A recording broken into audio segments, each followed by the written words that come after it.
Have you missed it? Like, do you guys think, oh, I should have got in on Bitcoin? I don't spend long 5 years ago.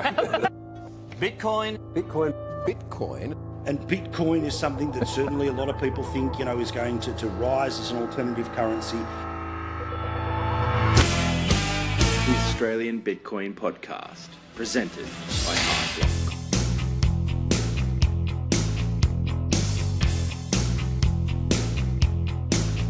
It's not a currency, it's not money. I don't understand it. Hello and welcome to the Australian Bitcoin Podcast, episode 101, Bitcoin 101. I'm joined by my legendary and based co-host and colleague, Michael. What's going on, mate? Howdy.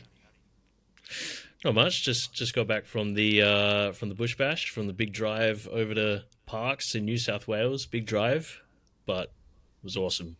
It was high signal. Yeah, well, I reckon, look, it's Chatham House rules, so we don't want to reveal too much, but we might do a little quick shout out to and leak, some Delta, some Charlie, some Beta, I don't know, something like that. Whatever the alphanumeric phrase is.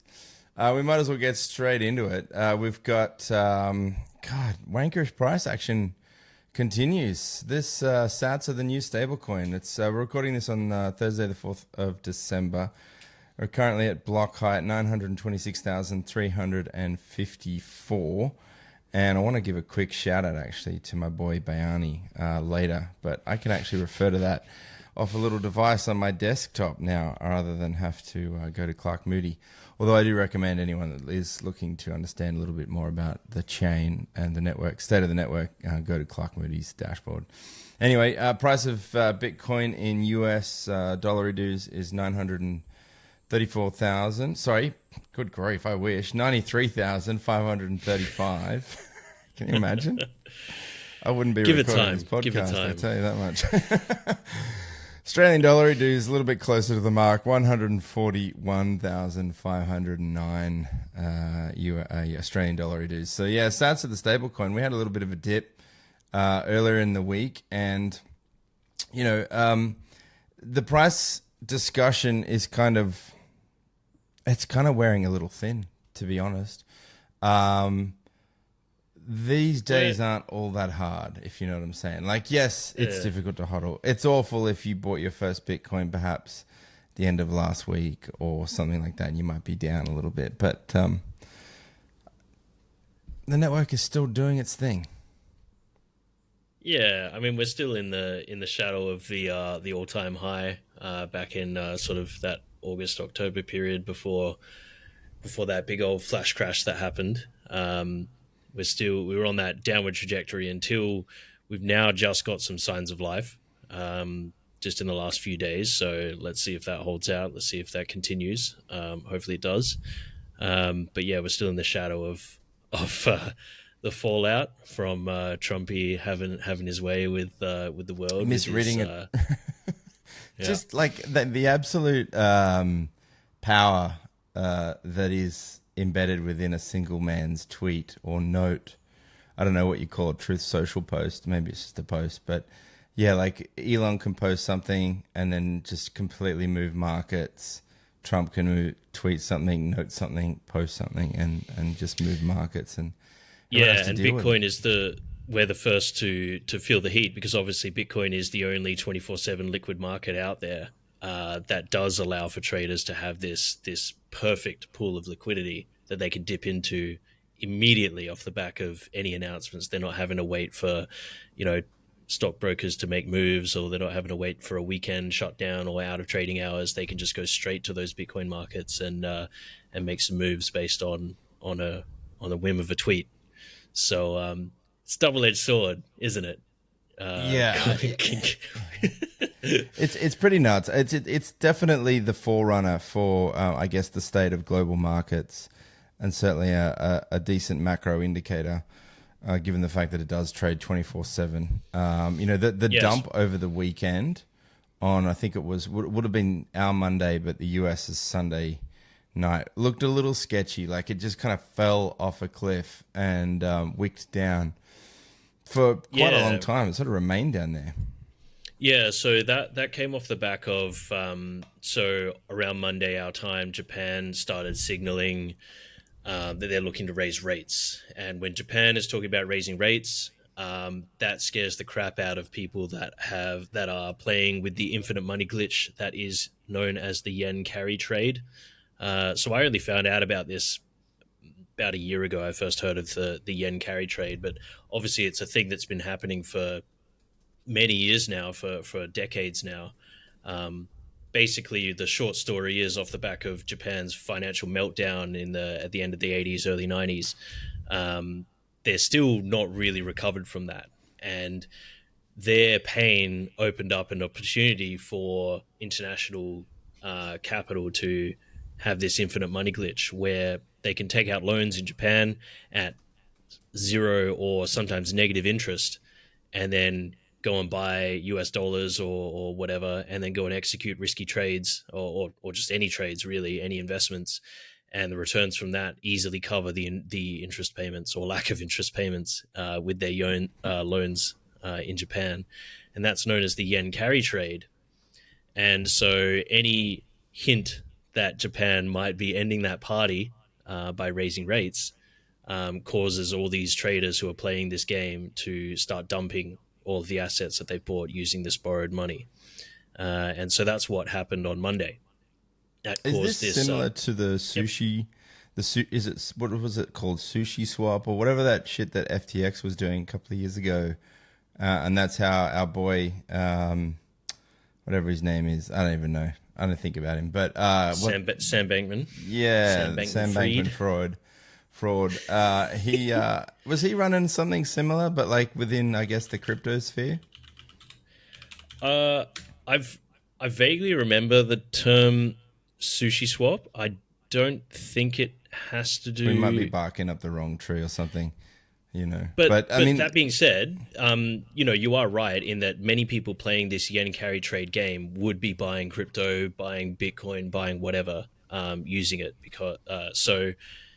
While I'm not sure about sushi swap specifically, yes, people are buying Bitcoin and crypto using this yen carry trade infinite money glitch, and so that's why we saw on Monday hints that Japan might raise rates, and so people are going to start dumping some of these highly liquid assets like Bitcoin, and so on Monday we saw a flash drop of 10%. After a bit of crabbing sideways for a while, sharp drop off. We then sat there for a few days, and then just now we've had a strong recovery. We boosted back up 10%, and the theory behind that one was that it's off the back of Vanguard's news. So Vanguard, one of the biggest, what do you call them? It's like a BlackRock. It's like a, what is it? Just a treasury management company or an investment management company. Yeah.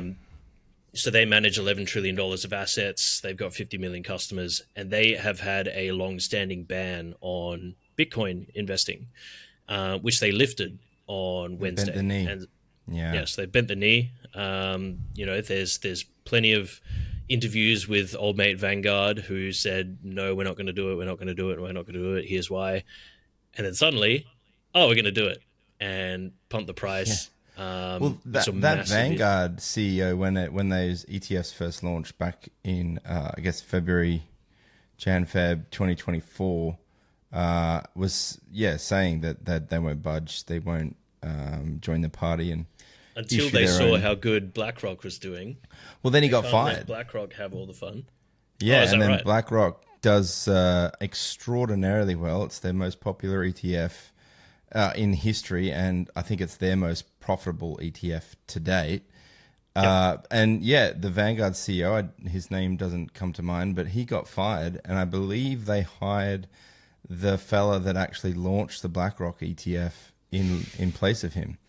So all of the while, blocks are blocking, and the network ticks and tocks, and the next block comes on, and the fiat bros are pulling their hair out, scrambling, trying to catch up, and all they have to do is just bend the knee, opt in. It's easier. Life's easier. It does seem more and more capitulations are happening every day in the institutional space. And I've got a bit of a theory that I can try out on you. Okay. Off the back of this sort of like institutions wanting to jump in, but they're like, 130K US, that might be a bit high for me. What can we do to bring that number down before we jump in with our billions? And I want so a I've got lower this entry point. Yeah, they want a lower entry point. So what can they do to scare retail and scare other small fish out of their Bitcoin, out of their ETFs? What can they do? And off the back of, obviously, we were having our generational run, and then October 10th, Trumpy does his 100% China tariff announcement, causes a flash crash. Analysts have said that there's this flash crash, which caused the biggest run of liquidations in crypto's history and Bitcoin's history. It was a result of this sort of quirk in market makers. So Binance and other similar markets called auto deleveraging. So a flash crash of that much basically caused this auto deleveraging thing to kick in and start liquidations to cover their cascade, cover all their positions. And it starts a cascade. So it starts in one, moves to the next market, moves to the next market, and then subsequent liquidations in all these markets causes more liquidations and causes the price to come down. And that's what we saw playing out over the last 2 months since that October 10th tariff announcement. And the analysts are a bit coy, but it's starting to come out now that this really started in Binance being one of the bigger market makers out there. And this contagion really seemed to start with Binance. The liquidity dried up in Binance first, and then triggered their ADLs, the auto deleveraging, which then started this cascade that hit other markets. And I find it very interesting that this announcement by Trump was on 10th of October. This happens, plays out. People get shaken out, brings the price way down to where we got to. I think what we got, 85K, something like that, US. And then 2 weeks later, October 23rd, Trump pardons CZ from Binance. So for anyone not aware, CZ was the CEO of Binance for a long, long time. He got arrested under the Biden administration for supposedly aiding and abetting money laundering, that old chestnut. And supposedly there was some links to funding Al-Qaeda and all these wild and woolly claims as well. Anyway, Trump pardons him. And in an interview, he's like, I don't even know the guy. He literally said, I don't know the guy. So why? Like, he just started to ask the question, why would Trump pardon this random crypto salesman CEO when he doesn't even know him? Sort of thing. Yeah. Out of the blue. And yet he won't pardon the likes of Roman Storm and the Tornado Cash guys and the Samurai Wallet guys who effectively did the same thing. They aided and abetted money laundering, allegedly. The difference being CZ was probably more aware of what was happening, or at least someone reporting into him did, whereas these other guys, they were just making the tools, right? You don't arrest a mechanic for fixing someone's car that they then hit someone with. That's what happened with Roman Storm and these other devs. And yet they pardon CZ just after this contagion is allowed to run free through crypto markets, seemingly starting from Binance, which is CZ's operation. So it does make you wonder, Trump has shown to be playing these games and, running Trump coin and Melania coin and doing all these silly games with his family and stuff in the crypto space. So is it really that much of a stretch to think that he's wheeling and dealing in the back end with the likes of CZ to do some of these weird out of the blue deal arrangements which cause prices to crash so that Trump's institutional friends in Vanguard and all these other big investment funds can jump in and take position as retail hurts, jumps out, price comes down, Trump and his friends can get in. That's my schizo theory. That's the schizo theory.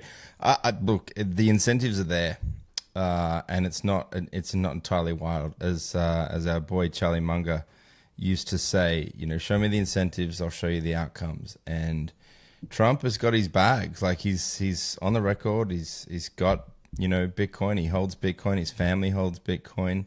His younger sons have like a mining operation. All of that makes complete sense. Obviously, it remains speculation. It is interesting though that you would pardon CZ as you said, like, and he doesn't even know the guy. That that's kind of like the mask off moment, I guess. Like that's sort of slipping. But I don't know. I mean, I guess now that Wall Street are finally having to bend the knee, they probably have to do these things. This is kind of what they do. This is their bread and butter. They love to manipulate the market, and if they screw up, they also love to go cap in hand to the state and to effectively the taxpayer and ask for a bailout. So they've got some history of this kind of behavior, and I guess this is what we're aiming at, which is the whole damn point while we're here is to remove the money printer from the state and remove that incentive to play those silly games, and ideally, return to a notion of value creation. So, yeah, look, it's going to happen, and these are all teething problems. It is interesting. I think for me, with respect to price, the way I can sum it up is number one, 126 is not open water Bitcoin. That feeling of open water Bitcoin is like nothing else.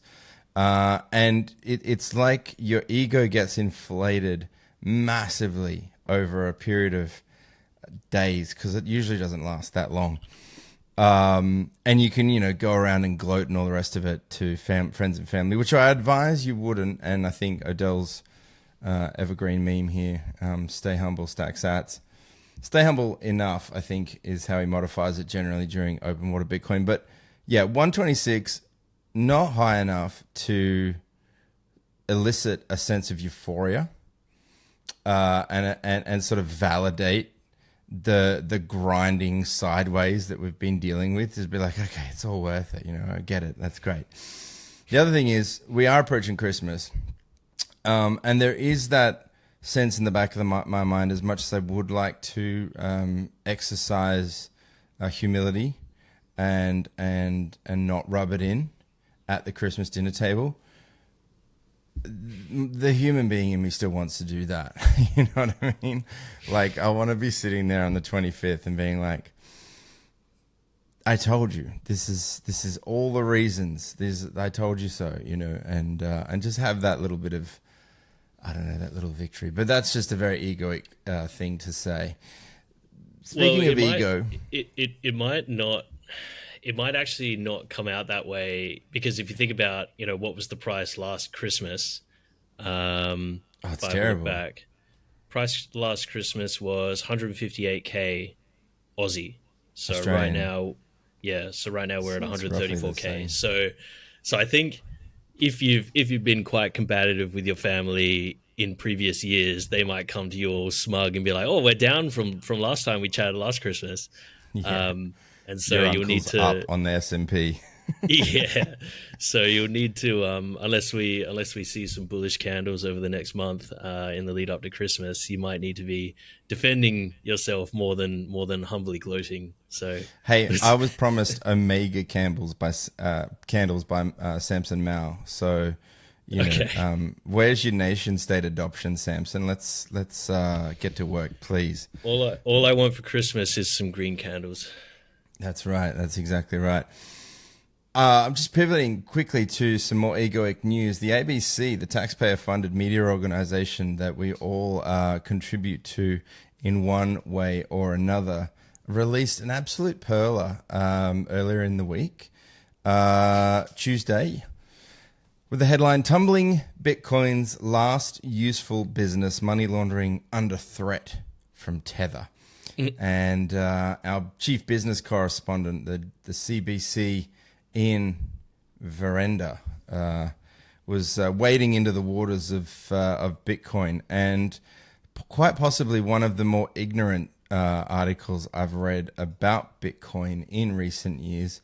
Unsurprising, I must admit. But thankfully, I didn't have to cope and seethe, or at least throw my hands up in the air alone at home or, tweet something out to vent that frustration, because we've got the Australian Bitcoin industry body who can do it for us, and way more politely, scathingly, and just like very on point. So the Australian Bitcoin industry body, well, maybe let's unpack the article first, Mike, and then we can go to ABIB's response, because it was just chef's kiss. Yeah, it's a pretty funny article. He's clearly just outing himself as a seething no coiner. He's probably on the books with the ABC to be somewhat technologically minded, somewhat crypto minded, so he gets the jobs to report on Bitcoin, but for whatever reason hasn't filled his bags yet. Maybe he will. So he's waiting for any opportunity to to attack that which he doesn't have, because it just comes through as just this absolute seething hatred. It's a huge cope, the whole thing. Like, there's a line, it hasn't replaced the global financial system and is rarely used in ordinary, legitimate transactions. Because that's going to happen overnight. I mean, the white paper was released 17 years ago. We're waiting for that Genesis block on January 3rd. But so it's for all intents and purposes 16 years old. It's a child, right? But it hasn't yet replaced the global financial system and is rarely used in ordinary. The kicker is the legitimate transactions. And it's just like, I got soap from Earth Mum over the weekend, and she got my sats because that's what she wanted. She wouldn't accept fiat, actually. So I had to part with some precious sats, and in return, I got a couple of extra excellent bars of delicious tallow soap. You got to think about the framing here. So to an everyday, real legitimate person, that is a real legitimate transaction. But to old mate, what's his name, Ian? He's a dutiful government employee of the taxpayer funded ABC, and to him and to the government, a transaction is legitimate only if it goes through an appropriate government approved channel. It needs to go through a bank, so we can make sure that you're paying your fair share of we're getting our pound of flesh from that transaction to make it legitimate. Markets, completely wrecked in that instance. Yeah. Basically, the entire history of money is undone by that kind of thinking, which is mental. The volatility line, and all of this begs the question: why are our superannuation funds bothering to dabble in it?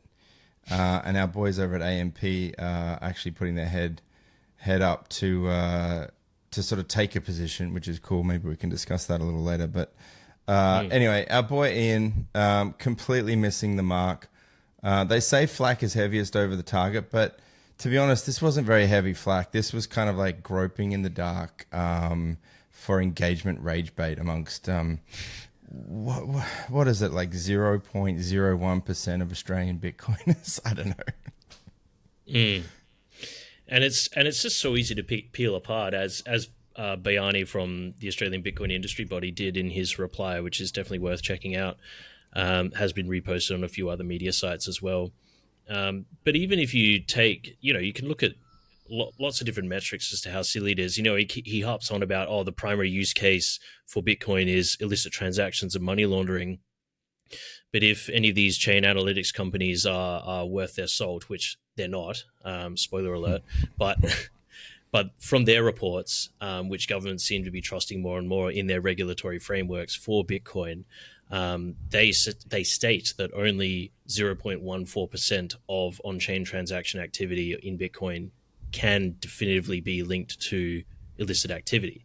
And the vast majority is still done in good old fiat, good old cash, and that's where the criminals will probably continue, because, again, the governments in the West don't seem wholeheartedly hell-bent on stopping a lot of this activity. They'd rather harass us trying to set up our own independent monetary system over here, and let the criminals keep criminaling in the old system. So it's just silly. And the ABC should be ashamed. They should be embarrassed. They should be called out like this.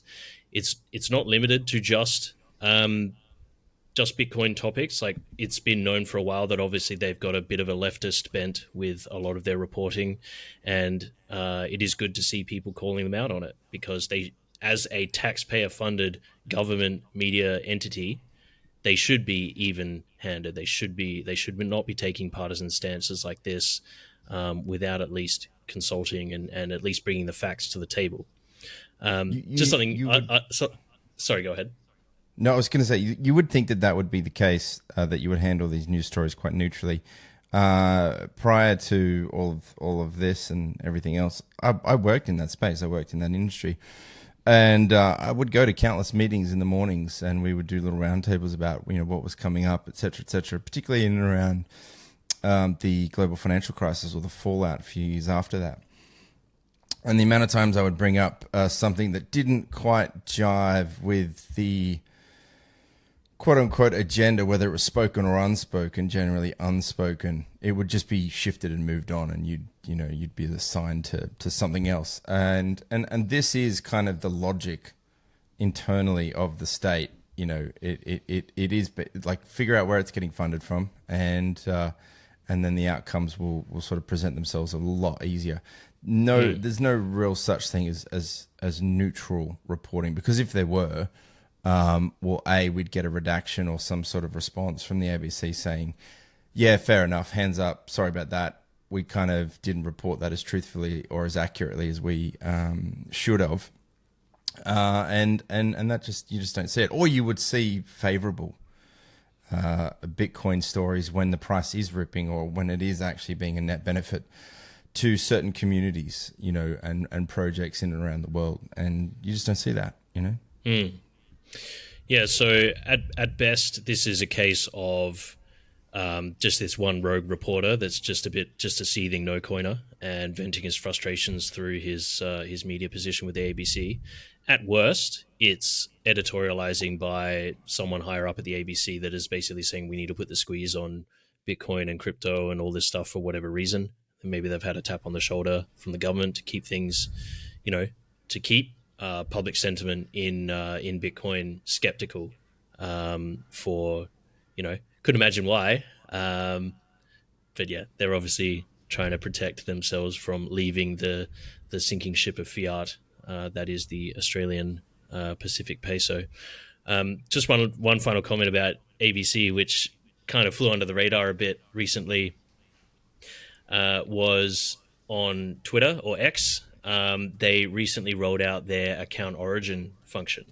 So you could go and actually you could right click on a account and be like, where is this account from? Where's it based? Where was it created? And this was in response to a lot of people complaining about foreign interference, foreign accounts pretending to be American, MAGA people or whatever. And it turns out the account was from India in many cases. Lots of examples of that happening. Lots of very funny revelations in that. We don't need to go into all of them, but the ABC account was found to be created and operated from Ireland.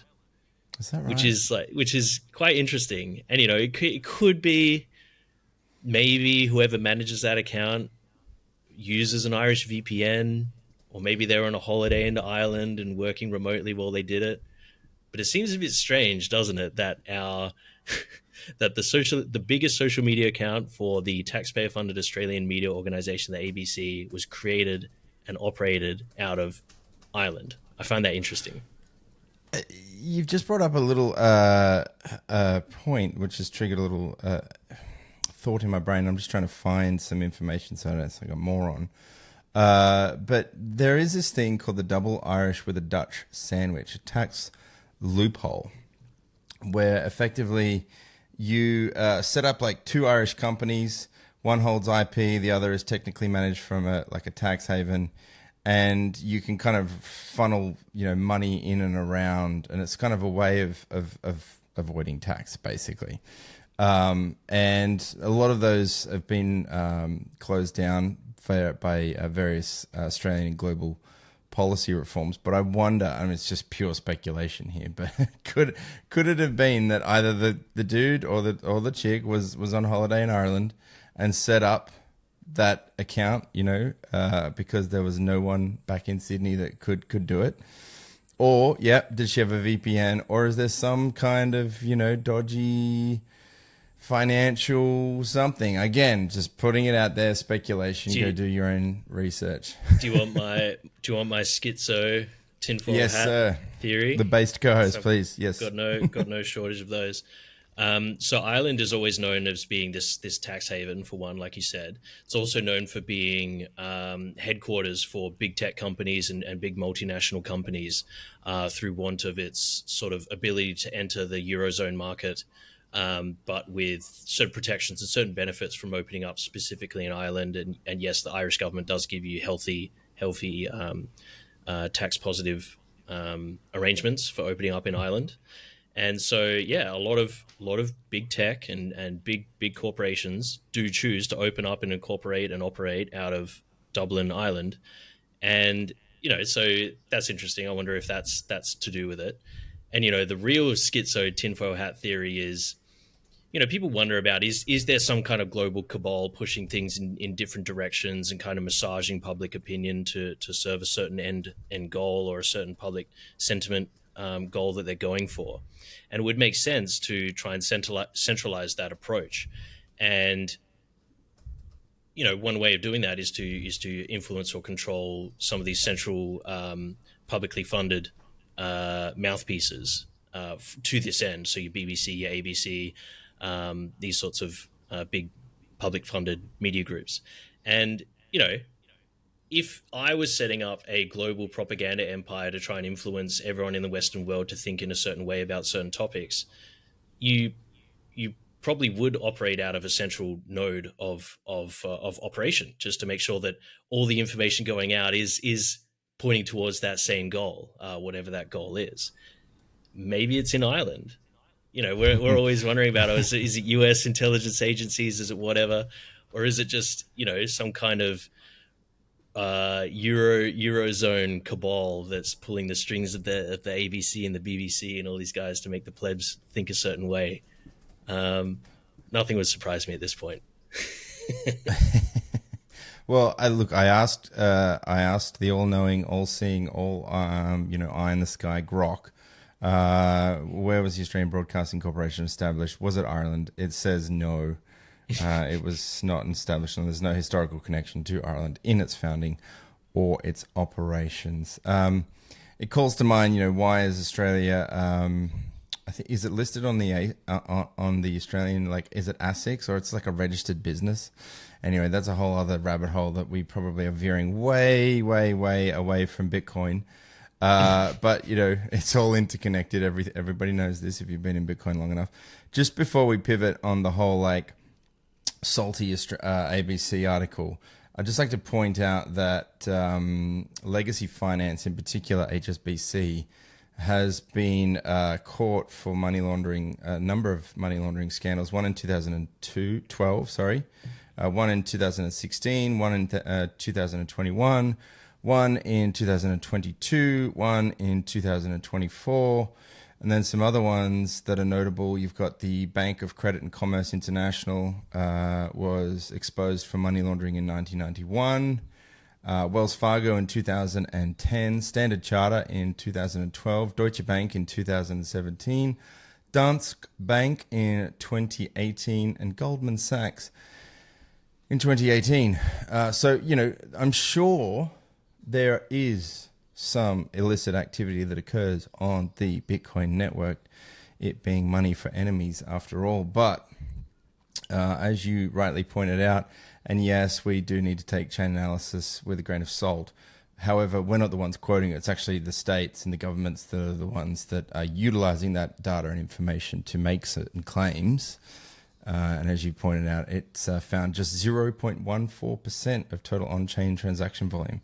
And we're talking about a $2 trillion asset, which is small fry, and that's even smaller, small fry. So, Ian, more work to do, sir. We have learn.hardblock.com.au. You can jump on there. There's 21 really easy to read, simple lessons which will guide you through how to get your head around Bitcoin, what is Bitcoin, the history of Bitcoin, how to send a Bitcoin transaction, how the blockchain itself works, how mining works, plenty of information.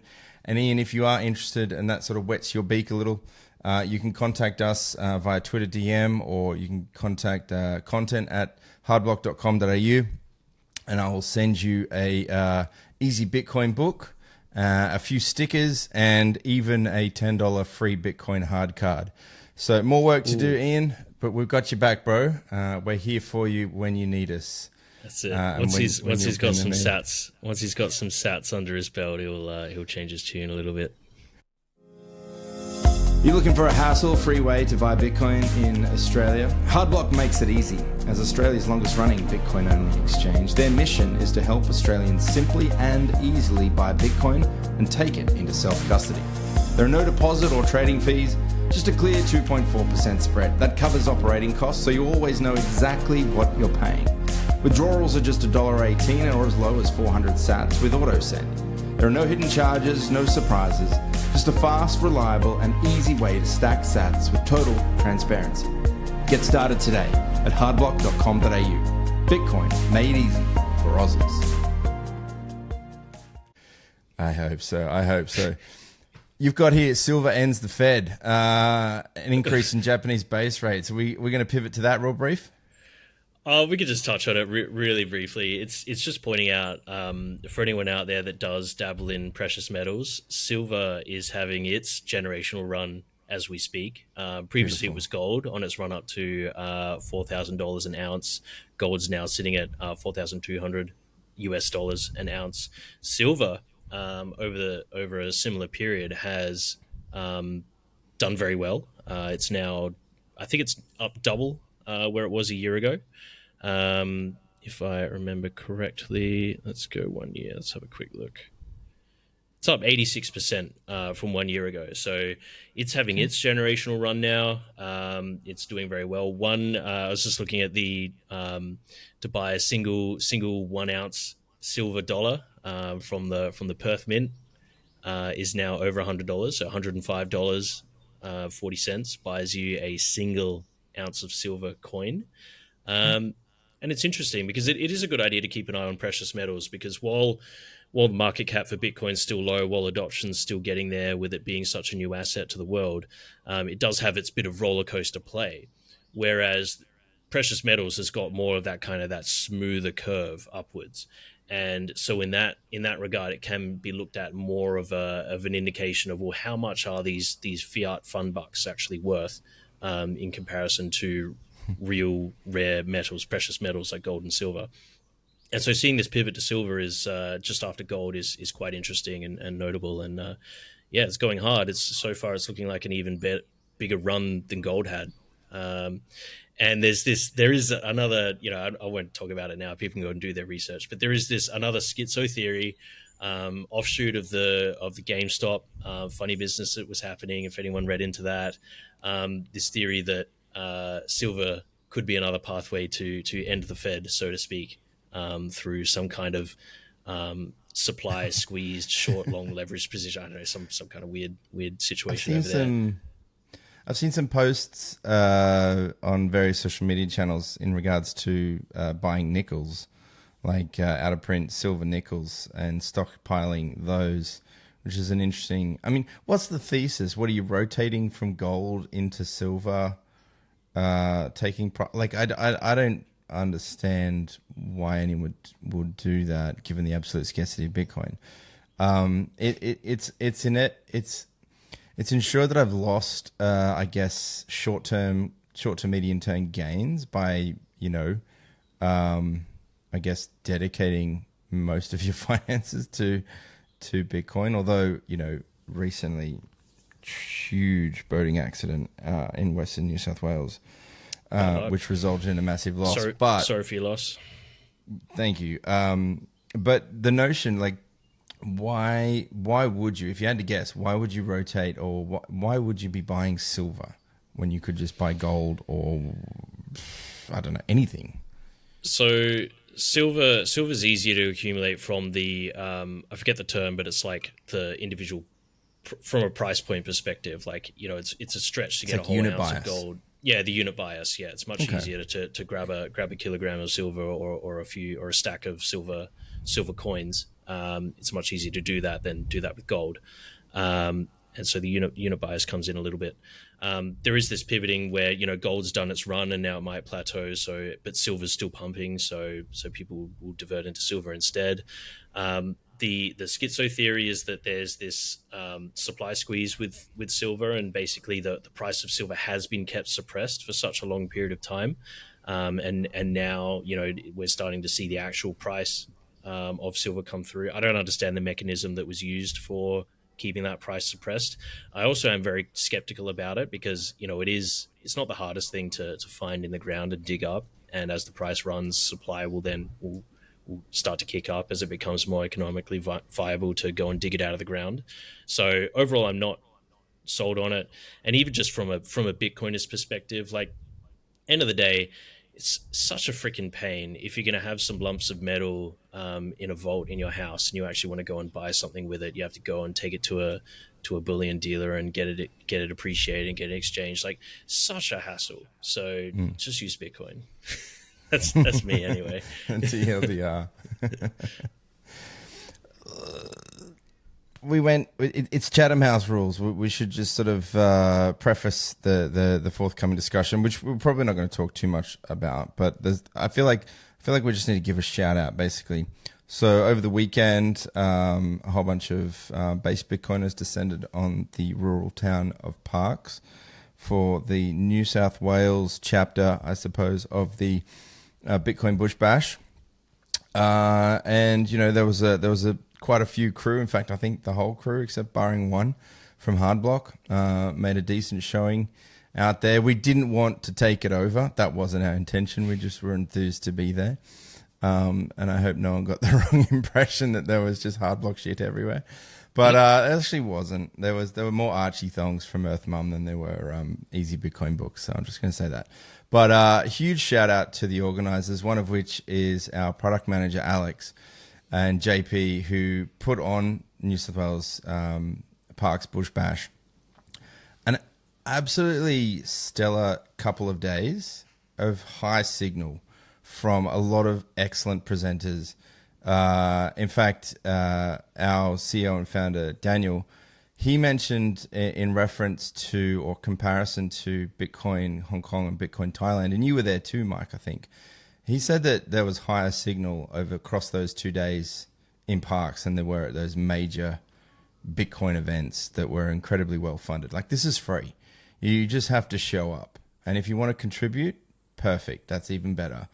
But anyway, huge high signal, massive shout out to the organizers. I've been to a few, and I always just come away feeling better. It's a net positive to attend a Bush Bash.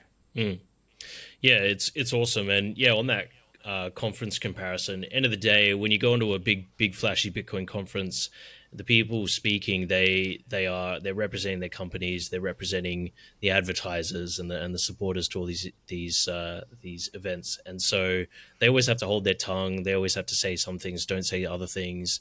Walk a fine line. Whereas you go to these ticketless free events, the Bush Bashers, you get people up there that just speak their mind, speak freely, talk directly. There's no holding back. There's no wishy-washy. Marketing speak or anything like that happens. And so it's a really good grassroots event. And then around the talks, you obviously get to just meet and mingle with Bitcoiners who are, they're Bitcoiners. So you can speak your mind. You can have different opinions and still just like talk them out and have those kinds of conversations, which are disappearing from regular discourse, especially in Australia. You can't say anything without offending someone. At a Bush Bash, it's almost encouraged to try and offend someone, and you pretty much can't. Like, you can say whatever you want, no one really cares, and just have good conversations. You meet your libertarian minded people, your freedom minded people, bit of your anti-government agitators, which is always fun to chat with people like that. So get yourself to one if you want to do the work and travel to the next one. I think there's Byron Bay coming up. I think the next one, when is the next one? Next one will be in March, I believe, in Beechworth. Yeah, Beechworth, March 13th. And then after that is Byron Bay, 15th of May. So if you're in the region, make the trip. it's awesome. You can just turn up. You don't have to get a ticket or anything. Just get some accommodation sorted and rock up and chat with some people about Bitcoin. It's an awesome time. Yeah. And look, just before we pivot away from that, I just want to give a shout out to the Australian Bitcoin industry body's CEO, Bayani, who we've had on the podcast in the past. Huge shout out to Bayani with respect to, he gave us kind of like an overview of what ABIB have been doing over the last 12 months. And just chatting to him, he's just such an affable, generous with his time, friendly individual. But again, can go into battle when the industry needs it, I suppose, particularly off the back of something like that ABC article. So he's killing it. I just wanted to give a quick shout out to Bayani and hats off to him for all of his work. It's it's very much appreciated and potentially underappreciated. We might need to get that boy paid somehow. I don't know. It's above my pay grade anyway. What else are we going to pivot to? Let's see. Texas becomes the first U.S. state to buy $5 million worth of BlackRock's spot Bitcoin ETF. This was interesting. Texas streaking ahead. They've got their strategic reserve. It's in an ETF, is that right? Like it's yeah. So Bitcoin. yeah, there's not too much to this story. It's just showing that they are, they're serious about their Bitcoin strategic reserve, and they're more getting serious Bitcoin on than the books. anyone in Australia is. Oh, for sure. We can say that. Yeah, and it seems like according to the article, they're still working out their self-custody setup and how they would manage that, which is a fair question. How do you manage it so that, not one person holds the keys to the kingdom and can rug pull an entire state? You don't really want to have that happen because, again, and I appreciate them taking this slowly, because if that did happen and someone rug pulled the stack of Texas, then horrific. Every state will be scared off for 50 years. So it's good that they are taking it slow. So they're starting with just an ETF, taking a large position with them, but they are working towards self-custody, so they'll get the real thing and hold that in a proper custodial setup. So even though ETF is IOU Bitcoin, paper Bitcoin, whatever, it's better than nothing. And it's good to see them taking baby steps rather than going in too hard and making a mistake and screwing it up for everyone else. Yeah, it's certainly a step in the right direction. And at least that conversation that conversation is not even being had, one could argue, in Australia, unless it's happening behind closed doors. But I'm pretty sure it's not even happening, to the best of my knowledge. What is happening is we're going to ban 16-year-olds from learning on YouTube in the next few days, which is completely silly, to put it lightly. It's retarded. It's retarded. It's just retarded. We are a retarded country. We just got to say it. We're retarded. We have an enormous gift under our feet, and where we're positioned, and we just keep fumbling the ball. And look, sports ball is done for another year. The Supercars wrapped up over the weekend. We've got the test match, which was pretty boring, to be perfectly honest, like 2 days for a 5-day test. Yes, Australia won. That was cool.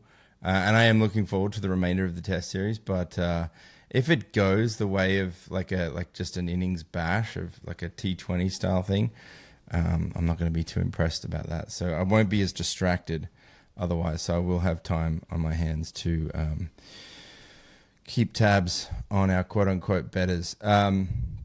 But yeah, look, it's a pretty slow fortnight. We obviously, off the back of our 100th episode where we had all the boys on the podcast, and we announced the launch of Guard Block, which is our collaborative custody vault model, which uses Miniscript and time locks, and it's incredibly. It's taken me personally a little bit of time to get my head around, but having used the product, as I said in the last episode, and since, and just kind of testing it out, incredibly easy to actually use once you set up that hardware wallet. That's probably the hardest bit, really, is actually setting up the hardware wallet itself. So I don't want to kind of land this pod too much into the guard block thing, but I just wanted to let everybody know that the website has been launched, guardblock.com. You can sign up, enter your email into the box, join the wait list, and we'll send you updates. But Mike and I have been sort of going backwards and forwards in around how to kind of message this. It's collaborative custody, but it does so much more than that. Basically, you know, it allows you to sleep at night knowing that your Bitcoin is actually super secure. Even if you lose your hardware wallet, there is still all of these mitigations and redundancies in place to alleviate a lot of those fears and to, if anything, actually provide resilience so that you can sleep a lot better. So I would urge anyone that is interested in the notion of guard block, which uses time lock pathways, policy enforced protections, multi-layer recovery to ensure that even if you can't act. So that was one of the things that we were talking about a lot at Bitcoin Bush Bash. And oftentimes when you're at these sorts of events, they talk about inheritance protocols or collaborative custody protocols. This notion of death comes up quite often because it is like your mortality is like real. It's a thing. At some point, neither of us are going to be here, and that kind of sucks. But notionally, it'll happen, a little ways away. But there is that sort of nagging feeling in the back of your mind. Cool, I know what my setup looks like. Does my significant other know what our setup looks like? Could they access the Bitcoins in the event that you get hit by a bus or whatever untoward action could occur? I mean, hell, you could get $5 wrench attacked and then lose your memory. Like, there's a whole bunch of things. And a lot of the times Bitcoiners, we like to, speculate on the price and talk about number go up tech and all of these sorts of things, even separating money from state. But none of that actually matters if you're dead, basically. I'm just going to say it. Like, it just doesn't matter. And so there's kind of there's certain products on the market that will help alleviate that. But what I've come to realize with guard block is that basically you can breathe a sigh of relief that if you're paying the ultimate price and you're no longer with us and you can't record episodes of the Australian Bitcoin podcast anymore, that the stack will be there for those that need it when they need it. That's kind of my take on the whole thing. And I don't know. It's taken, as I said, it's taken me a little bit of time to get my head around it and figure out the value prop. But because a lot of the tech mostly it goes over my head. I'm left side of the bell curve for that. But the way that Daniel has been explaining it to me, he did a presentation at the Bush Bash, and I really do think that it just alleviates a lot of fear in the back of a Bitcoiner's mind just by having it there. That's kind of where I've landed anyway. Mm. Yeah, it goes really far just for that peace of mind that your heirs will have access if something happens to you. If you make a mistake, human error, there is still a backstop for you. Obviously, using those time locks to sort of bail you out. You just got to wait a little bit, and you get that get out of jail free card. But even, I've been reflecting more on one of the presentations was getting into physical attacks against people that hold Bitcoin all around the world. Thankfully, not too many in Australia, but it could happen. Don't go to France, by the way. Don't go to France. So, yeah. Don't go to France. Oh, shit. I mean, they're kind of retarded, but just that seems to be the epicenter for this kind of stuff. The bottom line of that presentation: don't go to France, just don't.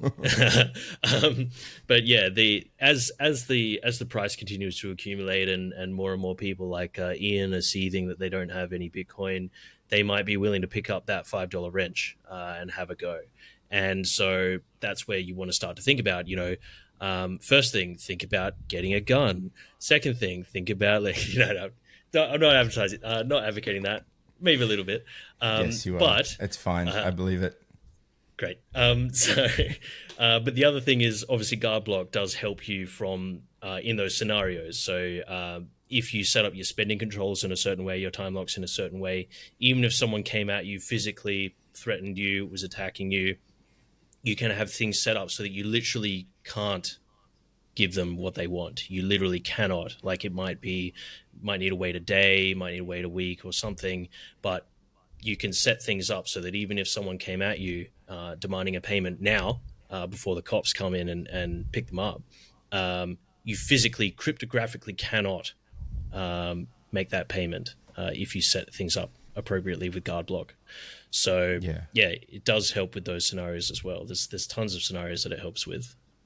Yeah, time in that instance becomes like a key, effectively, like a signing, like it becomes a key in the quorum in that instance, which is metaphysical, but certainly it again, it just goes back to having all of those mitigations and redundancies in place, and because the setup is genuinely so damn simple, it just kind of, you can kind of breathe a sigh of relief, particularly if you're the Uncle Jim in the family and maybe you're not even setting up your own stack, you're setting up somebody else's, and therefore taking on some of the burden of responsibility. It can kind of alleviate some of the stresses there when you're thinking, oh shit, like I'm the one that's responsible setting this stack up. But with guard block, with this product, it just makes it a heck of a lot easier to be an Uncle Jim. Shall we say that?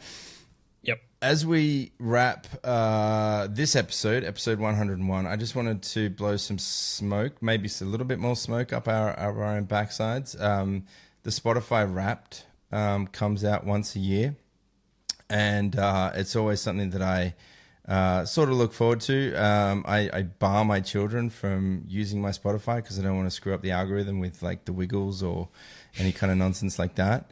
And I didn't need to this year, because it was all Toto all the time. It was great.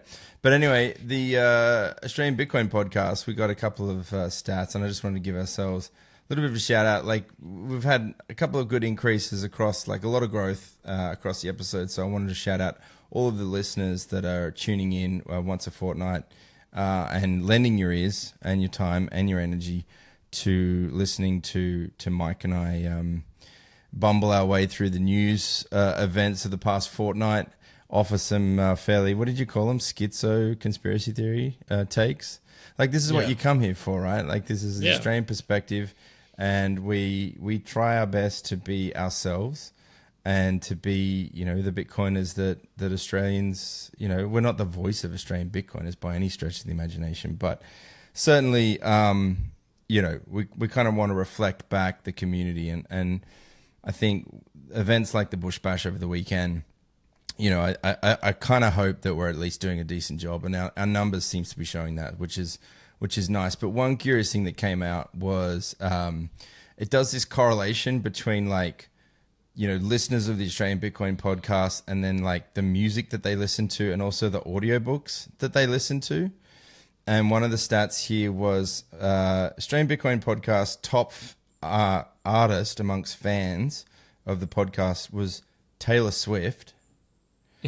And the top audiobook amongst listeners of the Australian Bitcoin podcast was The Bitcoin Standard by Seyfedina Moose. So we've got that one makes sense. Don't know about that. Yeah, well, like, is Taylor moving to, like, if she moves towards TradFi, TradFi wife, and starts to have like 1 million children, which would be an incredible thing. And then we can actually, that's the signal to adopt the Bitcoin Standard, I think. But it is curious that a lot of you out there apparently are massive Taylor Swift fans. So I don't know what to think. Like, personally, her first album was awesome. Everything else after that is trash. The cover album by Ryan Adams, 1989, from a few years ago, is pretty good. But definitely wouldn't call myself a Swiftie. But hey, you do you. Yep. I don't know. I don't have anything to say about Taylor Swift. I'm personally not a listener. You don't have any conspiracy theories between... about Taylor Swift? Yeah, and maybe Travis Kelce. Is that his name? They psyop? I don't know. It doesn't matter. I just think whatever. Their relationship does seem very manufactured, from what I have seen on just like random things the algorithm feeds me on Twitter. And there's always that classic, big pop star, satanic affiliations type thing that always shines through from, again, the schizo crowd whenever there's a big famous singer out there. So, yeah, So there's always Okay, You look well, hard what enough. about this There's then? a conspiracy theory anywhere if you look hard enough. I think this is directionally correct, and this is like net a positive for the Bitcoin space, because if it does mean that a lot of Bitcoiners are listening to Taylor Swift, then it might mean that a lot of her fans will sort of shill Bitcoin to her. We could turn Taylor into a Bitcoiner.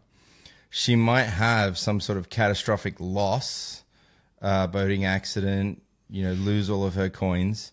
And then we get a breakup album out of it, like a Bitcoin themed breakup album from Taylor Swift. Ooh. This, you see? And now we're living in a simulation at that point, definitely. You just put something in my head in reference to the boating accidents. If you set up your stack with guard block, it does protect against boating accidents. This is true. This is true. So is that a good thing or a bad thing? I don't know. Was that in the con column? I'm not sure. That's for the listener to decide. Yeah, that's subjective value right there. Well, anyway, shout out to Taylor Swift. Shout out to Saifedean for an outstanding Bitcoin standard. And shout out to the listeners of the Australian Bitcoin podcast. We've got, I think, one more episode before we wrap up the year. We might do a little year in review, try and get a guest on, and maybe have some Christmas cheer as we enter into the silly season. But thank you, everyone, for listening. Episode 101, blitzing through the fortnight's events. Cheers, Mike. Thanks for coming on, man. Thanks for unpacking all of the news events the last fortnight. No worries. Thanks very much.